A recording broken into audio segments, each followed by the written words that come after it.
ngai kaka ndeni nazoyoka ngo pona bombi mwana nga 9 mwana libi tina ndeka bimi mwana nga kufi na yoki sangu kuti ya maladi te brise mwaka bo mwana kufi na moni video ya kufi koyela kite na moni video bakotisele na morgue te. Donc jusqu'à présent nous comprendre des années si comme moi si atiki Christelle okobenge boye azoya ma téléphone te docteur apekisi ye asimba téléphone wapika ki crise mais ben interview azo sala toujours tala ngona TikTok yene mza koko kitsanga mutema na kutina bodio sans réponse nazo yebate eza nini mwana kuzena ngaza kuna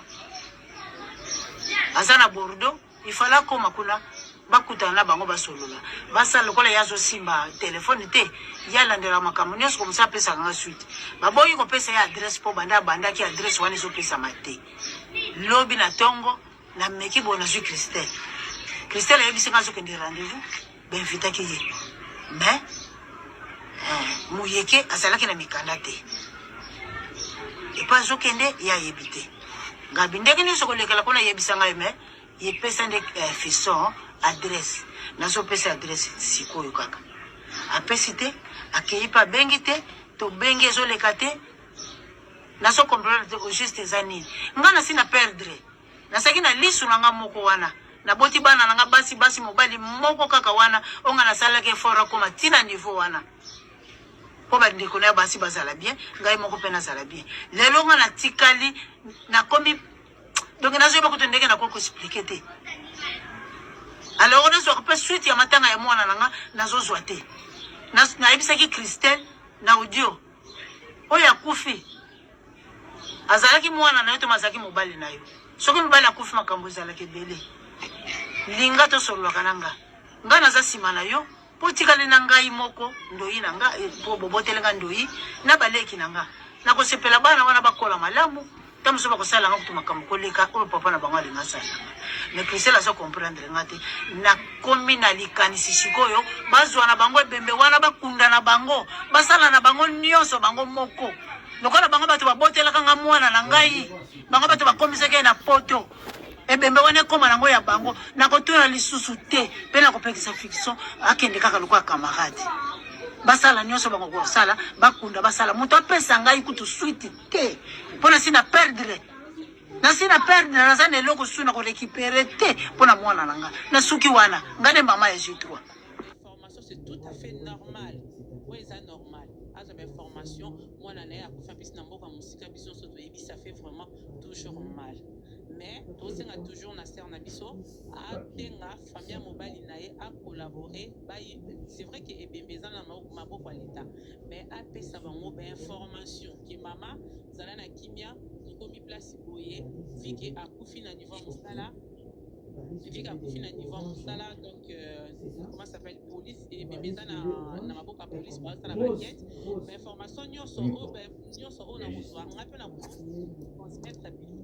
mais ceux qui vont bazo benga et azo yambate ya on sait que maman aleka na nini aleka na internet c'est pas ils ont quand même une famille ils ont que famille makamnyo sa famille et en internet ils ont stoye bakizaki bo faire azaki na mukanda te il s'agit na maramba mukanda baza quand même baboti bana misa tout au contenant no ali bosote maman lobia wa yeba kiteta lobika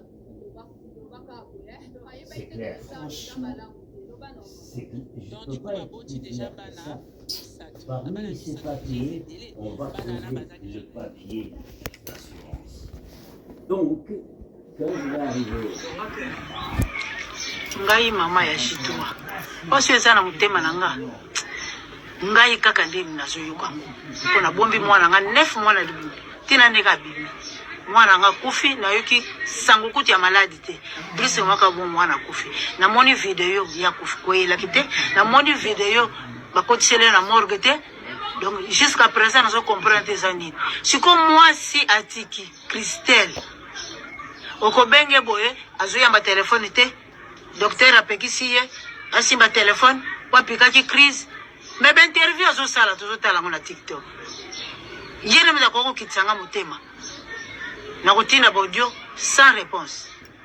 nazo yebate eza nini mwana kuzena ngaza kuna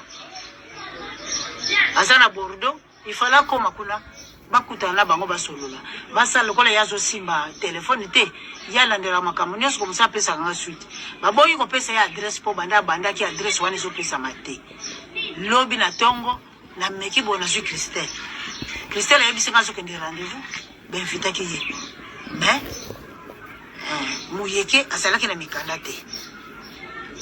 epa azokende ye ayebi te ngabi ndenge nyonso kolekela mpona yebisa ngai me yepesa nde fiston adresse nazopesa adresse sikoyo kaka apesi te akei mpe abengi te tobengi ezoleka te nazokomprendre te ojuste eza nini nga nasi na perdre nasaki na lisu na nga moko wana naboti bana na nga basi mobali moko kaka wana onga nasalaki effort akoma ntina niveau wana mpo bandeko na yo basi bazala bien ngai moko mpe nazala bien lelo nga natikali nakomi donc nazoyeba kutu ndenge nakoki koexplike te alors nazwaka mpe suite ya matanga ya mwana na nga nazozwa te nayebisaki Christelle na audio oyo akufi azalaki mwana na yo to mazalaki mobali na yo soki mobali akufi makambo ezalaki ebele linga tosololaka na nga naza nsima na yo mpo tikali na ngai moko ndoi na nga mpo bobotele nga ndoi na baleki na nga nakosepela bana wana bakola malamu ta mosusu bakosala nga kutu makambo koleka oyo papa na bango alinga asala mais Christelle azo comprendre nga te nakomi na likanisi sikoyo bazwa na bango ebembe wana bakunda na bango basala na bango nyonso bango moko lokola bango bato babotelaka nga mwana na ngai bango bato bakomisaki na poto ebembe wana ekoma nango ya bango nakotuna lisusu te mpe nakopekisa fiction akende kaka lokola camarade basala nyonso bango kosala bakunda basala moto apesa ngai kutu suite te mpo nasi na perdre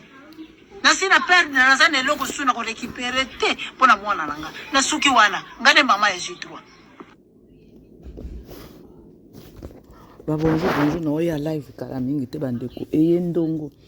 omoni avant-hier ntango nasalaki émission nayebisaki noni na bilikambo ekobimisa makambo ebele parce que en écouta mwasi aloba aopesa explication na telefone soki na live ya TikTok soki mpe ndenge nini bato bazofilme ye c'est pas bien nga amonaki yango kaka ezalaki penya malamu te toza kaka tokoyoka nano ebandi te wana eza kaka début eza kaka début du commencement toza kaka tokoyoka makambo ebele ili bosakana